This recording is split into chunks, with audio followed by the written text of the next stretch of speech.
Common دروازے کی جانب دیکھا جہاں سے چلتی وہ اس کی جانب آئی۔ پلیز سٹ مس ایلف، سامنے بیٹھنے کا اشارہ کیا۔ آپ کی طبیعت کیسی ہے اب مس ایلف؟ اس کی جانب مکمل متوجہ ہوتے ہوئے کہا۔ ٹھیک ہوں میں، مجھے لگا اب تو بہت اچھی ہوں گی۔ صرف ٹھیک کیوں؟ معنی خیز مسکراہٹ کے ساتھ کہا۔ کیا مطلب؟ مطلب یہ ہے، اور اسی کے ساتھ اس نے لیپ ٹاپ کا رخ اس کی جانب کیا۔ اب اسکرین بالکل اس کے سامنے تھی، اور اسکرین پر آنے والے منظر نے اسے حیران کر دیا تھا۔ کل آفس میں آنا اور بک شیلف کے پیچھے موجود لاکر کھولنا، اندر سے کوئی باکس نکالنا اور پھر اچانک اسے بند کر کے تیزی سے آفس سے نکلنا۔ اب کیسی ہے طبیعت آپ کی؟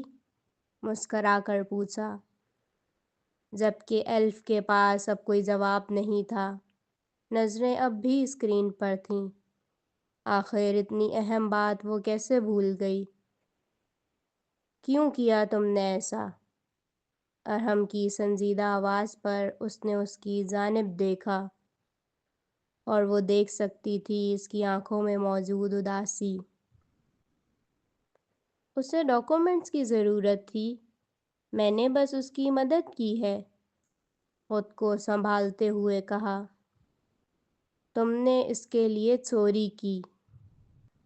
اگر آپ کی نظر میں کسی انسان کی چیز اس تک پہنچانا چوری ہے تو ہاں، میں نے یہ کی ہے، اور اگر آپ اس وجہ سے عامر سر سے میری کمپلین کر کے مجھے فائر کرانا چاہتے ہیں تو میں اس کے لیے تیار ہوں۔ وہ فوراً ہی اپنے پرانے انداز میں واپس آئی تھی، جبکہ ارحم اب اپنی جگہ رک سا گیا تھا۔ یہ لڑکی، یہ وہی تھی جس سے ملنے کے لیے اس نے اتنا لمبا انتظار کیا، اور یہی تو وہ لڑکی ہے جو آج اس کے سامنے بیٹھی ہے۔ تو لگتا ہے جیسے وہ ملی ہی نہیں، جیسے وہ پہلے سے کئی زیادہ دور ہے۔ میرا ایسا کوئی ارادہ نہیں ہے ایلف، مگر وہ اس کی جانب تھوڑا جھکا تھا، نظریں اس کی آنکھوں میں تھیں۔ میں ہر راز معلوم کروں گا ایلف، پھر چاہے اس کے لیے مجھے تم پر 24 گھنٹے نظر ہی کیوں نہ رکھنی پڑے، مگر میں سب معلوم کر کے رہوں گا۔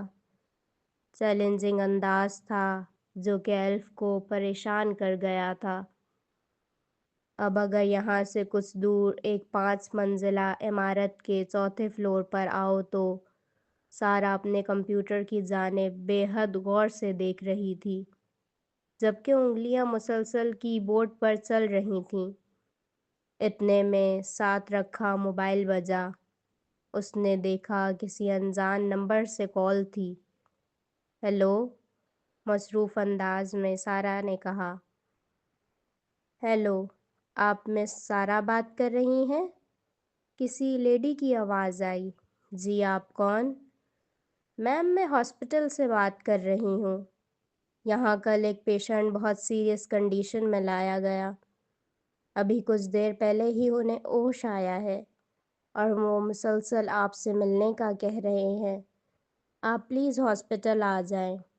اور یہی وہ وقت تھا جب کسی کا مسکراتا چہرہ اس کی نظروں کے سامنے ظاہر ہوا۔ اوکے، کیا نام ہے اس کا؟ جی، پیشنٹ کا نام مسٹر ہادی ہے، اور انہیں بہت بری طرح پیٹا گیا ہے۔ سارا کا شک یقین میں بدل چکا تھا۔ میں ابھی آ رہی ہوں، اور اسی کے ساتھ وہ تیزی سے اپنی جگہ سے اٹھی، بیگ اٹھایا اور بھاگتی ہوئی لفٹ کی جانب گئی۔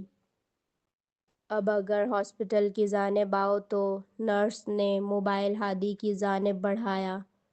ایک جاندار مسکراہٹ کے ساتھ اس نے موبائل لے کر سائڈ ٹیبل پر رکھا اور خود بیڈ پر لیٹ گیا۔ گڈ ورک، اب آگے میں سنبھال لوں گا۔ اسی کے ساتھ نرس روم سے باہر نکلی، جبکہ ہادی صاحب کی مسکراہٹ مزید گہری ہوئی تھی۔ "Come here my cat, I am waiting for you". گہری سانس لے کر آنکھیں بند کیں اور تصور اسی کیٹ کا تھا۔ اس نے گاڑی ہمدانی انٹیریئرز کے سامنے پارک کی اور ایک نظر سامنے کھڑی عمارت پر ڈال کر اس نے اپنے موبائل پر کسی کو کال ملائی۔ مصروف اور پریشان سا انداز تھا۔ "ہیلو، میں آپ کا باہر ویٹ کر رہا ہوں"، سنجیدگی سے کہا۔ "دیکھیں مسٹر ہادی، آپ نے جو بھی بات کرنی ہے آپ میرے آفس آ کر کر سکتے ہیں، اس طرح باہر بلانا یہ اچھا طریقہ نہیں ہے"۔ ایلف کی غصیلی آواز پر اس کے ہونٹ مسکرائے۔ "ٹھیک کہا آپ نے، مجھے آپ کے آفس آ کر آپ سے بات کرنی چاہیے۔ مگر کیا ہے نا مس ایلف، میں آپ کا بہت بڑا فین ہوں، اور اس سے بھی پہلے میں آپ کا ہمدرد ہوں۔ اس لیے میں چاہتا ہوں کہ ہم کچھ خاص باتیں کریں، کسی خاص جگہ بیٹھ کر کریں، تاکہ کوئی ہمیں سن نہ سکے"، اپنے مخصوص لہجے میں کہا، جبکہ دوسری جانب موجود ایلف اب کچھ کنفیوز ہوئی تھی۔ "کیا کہنا چاہتے ہیں آپ"؟ "میں صرف اتنا کہنا چاہتا ہوں کہ آپ کا راز ہم دونوں کے درمیان ہے۔ اگر آپ یہ نہیں چاہتی تو میں آ جاتا ہوں اندر"، اور یہی الفاظ تھے جنہوں نے ایلف کو حیران کر دیا۔ "میں آ رہی ہوں"۔ اسی کے ساتھ اس نے کال کٹ کر کے اپنا سر دونوں ہاتھوں میں لیا۔ "کیا آج سب نے میرا کوئی نہ کوئی راز جاننا ہے؟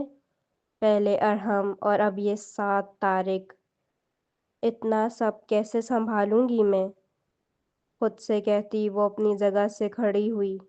اب اسے 7 طارق کے ساتھ ایک لنچ پر بھی تو جانا تھا، ایک یادگار لنچ۔ وہ تیزی سے ہاسپٹل کے ریسیپشن کے پاس پہنچی۔ "ایکسکیوز می، مسٹر ہادی کون سے روم میں ہیں"؟ سوال ہوا تھا۔ "2nd فلور 3rd روم"، مختصر جواب سنتے ہی وہ لفٹ کی جانب بڑھی۔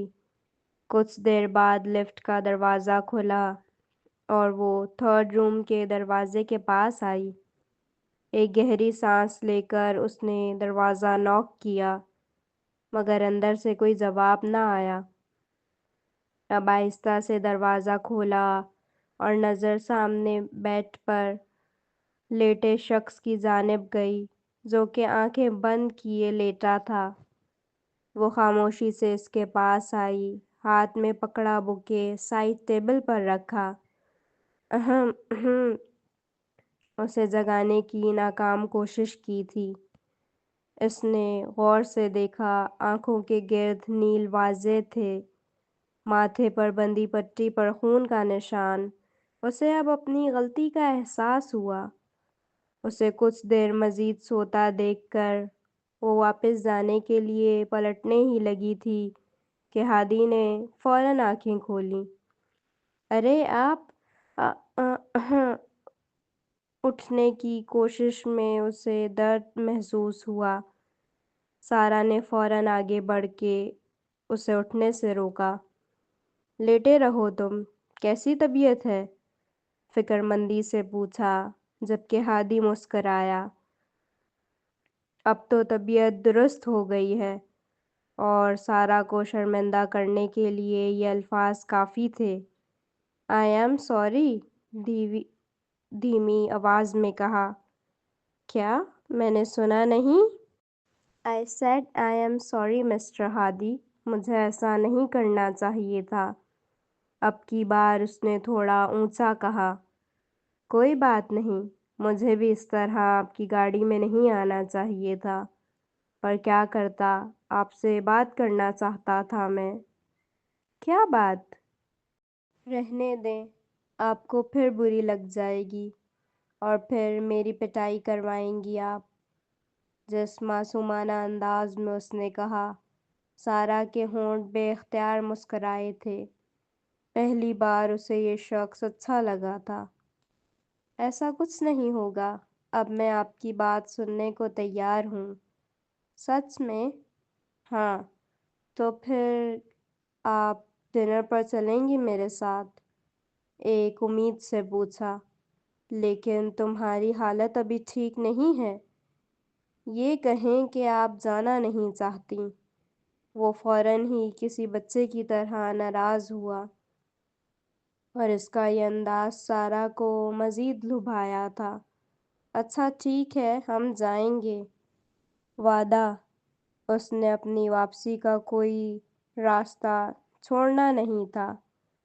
وعدہ اور راستہ ختم ہو گیا۔ گڈ، پھر تو مجھے اب اس بیڈ اور ہاسپٹل کی ضرورت نہیں ہے۔ وہ فوراً بیڈ شیٹ ایک جانب پھینک کر کھڑا ہوا، جبکہ سارا اسے بالکل صحیح سلامت دیکھ کر حیران رہ گئی۔ تم ٹھیک ہو؟ آف کورس، ایک دو مکے میرا کچھ نہیں بگاڑ سکتے کیٹ، سینے پر ہاتھ باندھتے کہا۔ تو یہ سب ڈرامہ تھا؟ اسے اب بھی یقین نہیں آیا، وہ اتنی آسانی سے کیسے بے وقوف بن گئی۔ مار تو مجھے سچ میں بہت پڑوائی تم نے، اور اب تم اس کا کفارہ ادا کرو گی، ایک اچھا سا ڈنر کروا کے۔ میں کوئی ڈنر نہیں کروانے والی، فوراً انکار ہوا۔ لیکن کروانا تو پڑے گا، آخر وعدہ کیا ہے تم نے۔ اس نے بھی کوئی راستہ نہیں چھوڑا۔